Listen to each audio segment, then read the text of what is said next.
আসসালামু আলাইকুম রহমতুল্লাহি তাআলা বারাকাতুহু। সম্মানিত দিনী ভাই বোনেরা, মাহে রমাদান, এই রমাদান মাসের অনেক মাসালা আছে, অনেক বিষয় আছে, যে বিষয়গুলো আমাদের না জানার কারণে অনেক ক্ষেত্রে গুনাহ হয়ে যায়। আজকে আমাদের একটি জীবন ঘনিষ্ঠ বিষয়, যে বিষয়টি হচ্ছে রোজার সময় সহবাস করার নিয়মটা কি।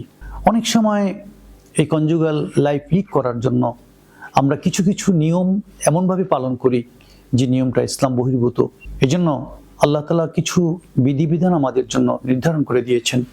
অনেকে আমরা এমনও ভাবি যে পুরো রমাদান মাসে স্ত্রীর হক আদায় করার ক্ষেত্রে আমি অন্যান্য 11 মাসে যেটা করেছি সেটা হয়তো এই মাসে করি না, অথচ আল্লাহ তাআলা আমাদের জন্য বৈধ করে দিয়েছেন।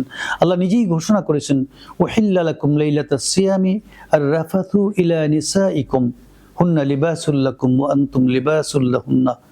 আল্লাহ ঘোষণা করেছেন, রমজানের রাতে তোমাদের জন্য হালাল করা হয়েছে তোমার স্ত্রীর সাথে মিলিত হওয়া, কেননা তারা তোমাদের পোশাক, তারা তোমাদের ভূষণ, আর তোমরা তাদের ভূষণ।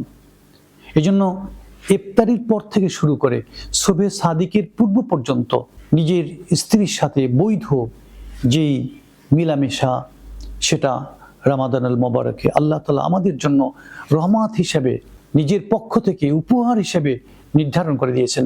সাহাবায়ে কেরামের মধ্য থেকে এমন ঘটনাও ঘটেছে, রমাদানুল মুবারকে তারা এই কাজ থেকে বিরত থাকতো। আল্লাহ তাআলা তখন এই আয়াত নাজিল করে রাসূল পাক সাল্লাল্লাহু আলাইহি ওয়াসাল্লামের উম্মতের উপরে এই বিষয়টি সহজ করে দিয়েছেন।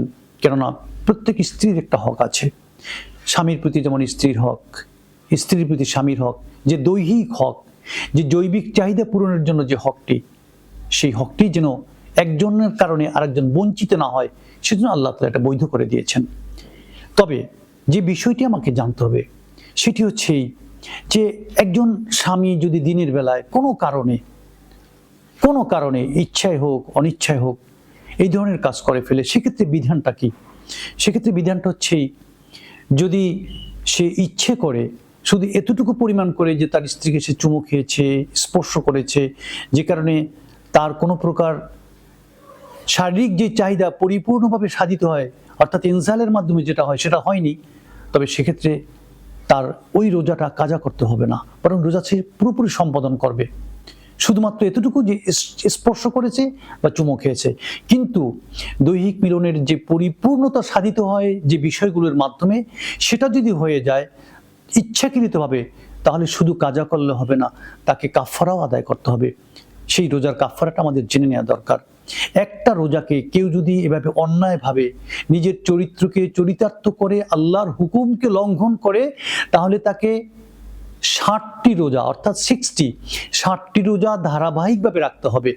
যদি এই 60টি রোজা পালন করতে গিয়ে মাঝখানে একটা রোজা আবার পালন না করে আবার নতুন করে 60টি রোজা পালন করতে হবে, এক কঠিন কাজ। অথবা 60 জন মিসকিনকে 2 বেলা খাওয়াতে হবে। আর পূর্বে যে বিধানটা ছিল একজন গোলাম আজাদ করা, সেই বিধানটি এখন রহিত হয়ে গেছে, যেহেতু এখন গোলামের কোনো বেচা কেনা নেই, গোলামের সেই বিধিবিধান নেই। এই জন্য ভাই, রমজান মাসে আল্লাহ তাআলা যতটুকু বিধান আমার জন্য প্রবর্তন করেছেন ঠিক ততটুকুই আমি পালন করব।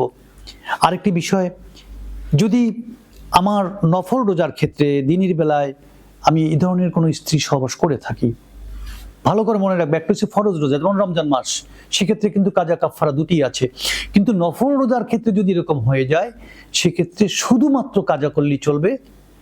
কারো মতো যদি কাজা নাও করে, সেজন্য সে আল্লাহর পক্ষ থেকে শাস্তিযোগ্য অপরাধী হবে না, কারণ বিষয়টা নফল, আর এই জন্য তাকে কাফফারা আদায় করতে হবে না। খুব সাবধানতার সাথে আমরা এই বিষয়গুলো পালন করার চেষ্টা করব। আর ভুলবশত যদি কেউ সহবাস করে ফেলে, ভুলবশত, মনে রাখবো ভুলের কোনো গুনাহ নেই।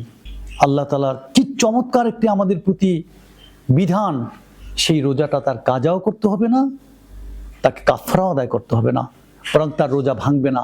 যদি ভুলে কোনো কিছু হয়ে যায়, হঠাৎ করে মনে পড়েছে, হায় রে আমি তো রোজাদার, কোনো সমস্যা নেই, মনে রাখবো এটা আল্লাহর পক্ষ থেকে একটা বিশেষ উপহার জন্য তার জন্য, যেটা হয়ে গেছে, সেক্ষেত্রে তার কোনো গুনাহ নেই। আমরা তো একটা হাদিস জানি, রুফিয়াল কলামু আন সালাসিন, 3 ব্যক্তির থেকে আল্লাহ তাআলা কলম উঠায় নিয়ে যায়, কোনো গুনাহ লেখেন না। আনিস সাবিয়ে, একটা হচ্ছে শিশু, একটা হচ্ছে পাগল, আর একটা হচ্ছে ঘুমন্ত ব্যক্তি। ঘুমন্ত ব্যক্তি যেমন অচেতন থাকে, ঠিক একজন মানুষ ভুলে যে কাজটা করে সেই ঘুমন্ত ব্যক্তির মতোই অচেতন অবস্থায় যেন করলো। এই জন্য এই রোজার জন্য তাকে না কাজা করতে হবে না কাফারা দিতে হবে।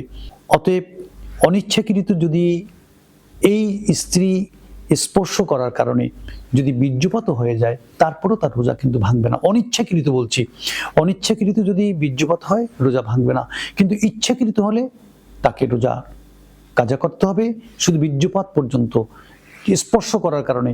কিন্তু যদি সহবাস হয়ে যায় কাজা করতে হবে, কাফারা দিতে হবে।